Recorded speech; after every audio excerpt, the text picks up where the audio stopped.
এখন যা রৌদ্র উঠে সেই রৌদ্রে আমচুর পাউডার বানানোর একমাত্র সময়। তো আমচুর পাউডার রেসিপি নিয়ে আসলাম। আমগুলি ছুলে গ্রেট করে রৌদ্রে ভালো করে শুকিয়ে নিলাম। 3-4টা রৌদ্র দিলে এমন হয়ে যাবে। তো এবার ব্লেন্ডার জারে ঘুরিয়ে নিলেই আমচুর পাউডার রেডি হয়ে গেল। এটা আপনারা সারা বছরের জন্য করে রাখতে পারেন।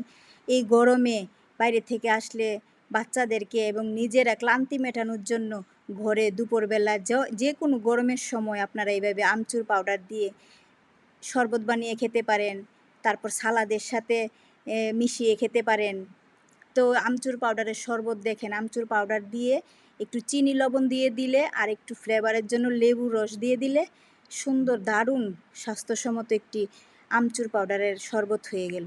এই গরমে কিন্তু এটার জুড়ি মিলে না, এত দুর্দান্ত টেস্টেরও স্বাস্থ্যসম্মত। এই রৌদ্র থাকতে থাকতে আপনারা আমচুর পাউডার বাসায় বানিয়ে নিতে পারেন।